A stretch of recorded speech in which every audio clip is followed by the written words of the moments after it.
Welcome to the Depth Dive. We take stacks of sources and turn them into clear insights, just for you. That's the goal. Today, we're jumping into something really fascinating, maybe a bit baffling, the 2300 Days Nights prophecy from Daniel. Oh yeah, that one's a classic puzzle. Our mission is to unpack the different ways people have tried to understand this timeline using the material you've given us and really highlight the challenges. Why has this one prophecy been such a headache for scholars? Let's find out. Definitely. Okay, so let's get into it. A big question right off the bat in our sources. Are these 2300 days nights actually 2300 years? Right, based on that day for year principle you see in prophetic interpretation sometimes. Yeah, seems common. But does it work here? Well, that's the million-dollar question, isn't it? Yeah. What's really interesting is how people have tried to nail down a start date for those supposed 2300 years. Okay. So like if you start from when Daniel actually had the vision, maybe 554, 551 BC, somewhere around there. You had 2300 years and you land around AD 1748. 1748. And nothing really happened then that looks like the sanctuary purification the prophecy talks about. At least that's what the source material emphasizes, a bit of a letdown, calculation-wise. Right.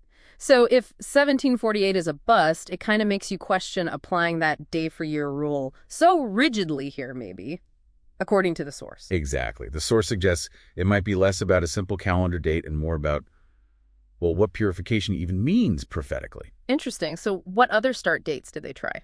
Another big one is tying it to when the daily temple sacrifices stopped, that continuous ritual. A major event in Jewish history, definitely. Sure. So the source looks at a few options. Solomon's temple destroyed, maybe 588 BC, Zerubbabel's temple in AD 70, or even Antiochus Epiphanes messing with the temple back in 167 BC. Okay, lots of options there. So run the 2300-year calculation from those dates. Yep, and you get end dates like AD 1713 or 2370, even 2134, way out in the future. Again, none of those dates seem to connect with this idea of sanctuary purification. The source is pretty clear. It's talking about purifying the real sanctuary, maybe something heavenly or ultimate, not just restarting animal sacrifices. So these attempts to pin it to historical sacrifice interruptions, they just don't lead anywhere conclusive for the endpoint. Seems that way, based on this material. It highlights the mismatch. Given these problems, I see the source mentions another angle, working backwards from the end of the 70 weeks prophecy. Yeah, that's a clever twist. The 70 weeks prophecy is huge, often linked to the Messiah. Right. So the idea is if the 70 weeks end with sin ending and the sanctuary being purified, maybe the 2300 days also end then. Count back 2300 years from that endpoint. Okay, how does that calculation work out? They use a hypothetical end date for the 70 weeks. Yeah, the source uses an example. Say the final week starts in AD 2031, ends 2037.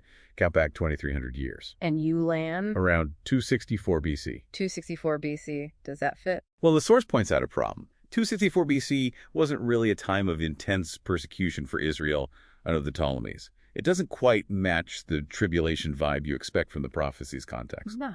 Another mismatch. Seems like it. And then there's one more really significant starting point they consider. The decree to restore Jerusalem. Artaxerxes' decree, right, usually dated 458 BC. That's the one. Lots of historical weight behind that date in prophetic studies. So 2300 years from 458 BC takes you to AD 1843. I know that date is significant for some groups. Very significant historically in interpretation. But the source applies the same test. Did sanctuary purification happen in 1843? Did sin end? Did persecution stop? First resurrection? And the answer is? According to the source, no. None of those things happened in 1843. So the conclusion it draws is interpreting these as 2300 years just keeps hitting these roadblocks. Too many awkward fits. Wow. Okay, so if the 2300 years approach is riddled with issues according to our source, what about taking it literally, just 2300 days? Exactly. The source explores that too, especially connecting it to that last 1 week period. So scenario one, what if the 2300 literal days end at the midpoint of that last week, that halfway mark? Right. That would mean the 2300 days actually start 1040 days before the final 7-year period even begins. Okay. What's the problem there? The problem, the source notes, is timing. The sanctuary purification seems tied to the end of things, end of the plagues, start of the millennium. But here, the 2300 days would finish mid-tribulation, potentially well before the 70 weeks fully conclude. It creates a timing conflict. Doesn't line up smoothly. Okay, what about scenario two? The 2300 days end at the very end of the last week. That fits the end time idea better. But at the end of the week, they must start 220 days after that last week begins. Right. Which leads to another question the source raises. If the daily sacrifice stopped near the start of the week, why does the prophecy specify 2,300 days starting 220 days later? Why not the full period, like 2,520 days? The precision of the number seems off again.